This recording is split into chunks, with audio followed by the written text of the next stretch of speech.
මේ ගොඩක් අය ඉංග්‍රීසි යූස් කරනකොට මේ වචන කීපයක පොඩි වැරද්දක් කරනවා. ගොඩක් හිතනවා ග්‍රේව් කියලා කියන්නේ කනත්තර කියලා. නෑ ග්‍රේව් කියන්නේ කනත්ත නෙමෙයි. ඒ ග්‍රේව් යාඩ් එකක්. ග්‍රේව් එකක් කියලා කියන්නේ මිනි වලට. A place in the ground where a person is buried is called a grave. ඒ කියන්නේ මිනිහෙක් වල්ලන වල තමයි ග්‍රේව් එක. ග්‍රේව් යාඩ් කියන්න පුළුවන් කනත්තර. එහෙම නැත්නම් cemetery.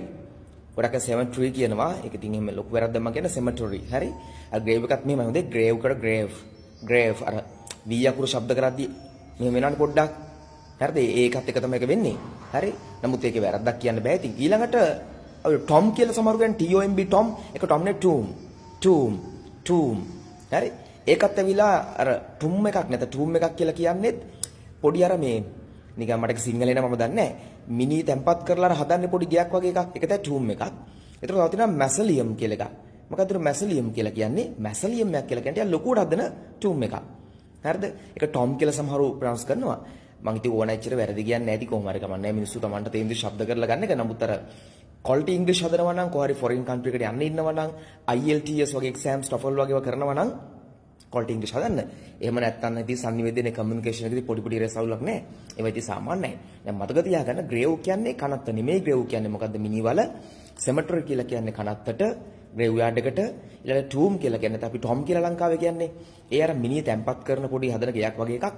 මට ඒක සිංහලෙන් තේරෙන්නේ නැහැ මම දන්නේ මොකක්ද ඒකට කියන්නේ කියලා. හරි. ඊළඟ ඒක ටිකක් ලොකු එකක් තමයි mausoleum කියලා කියන්නේ. mausoleum. හරි. ඒකේ මම පුළුවන් වුණොත් ස්ක්‍රීන් එකට දාන්නම්. ඒක ප්‍රොනවුන්ස් කරන විදිය ටික හෝ ස්පෙලිං ටික දෙකෙන් එකක්.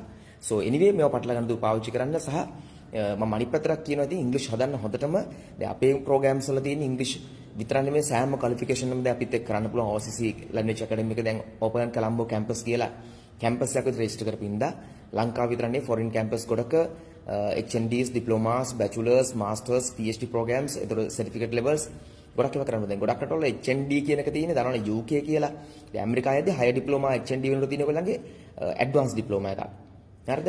සහ ඔයගොල්ලෝ දන්නවා ඇමරිකන් ප්‍රෝග්‍රෑම්ස් අවුරුදු 4යි UK ප්‍රෝග්‍රෑම්ස් ඔක්කොම වගේ අවුරුදු 3යි කියලා. ඔසි වලක් තියෙනවා අවුරුදු 4 ප්‍රෝග්‍රෑම්. ඉතින් රට අනුව ප්‍රෝග්‍රෑම් එකේ කාලය වෙනස් වලට ඔක්කොම එක දේවල් වගේ තමයි බොහෝ දුරට.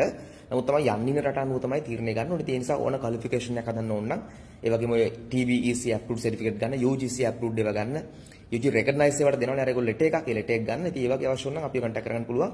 ඉංග්‍රීසි හදද්දී හොඳටම හදන්න බලන්න. ඉතින් බැරි නම් පුළුවන් විදිහට කතා කරන්න. කොහොම හරි කතා කිරීම වටින්නේ.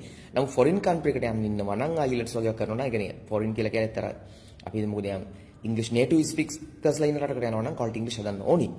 මොකද ඒකට හේතුව IELTS TOEFL කරන්න තියෙන එක නැත්තම් ඉතින් කතා කරද්දී පොඩි පොඩි වැරදීම් ගියාම හරියනවා. සමහර විට හොරපාරෙත් යනවා හොරට සර්ටිෆිකේට් ගහගෙන කරගෙන IELTS පවරට ගන්නවා.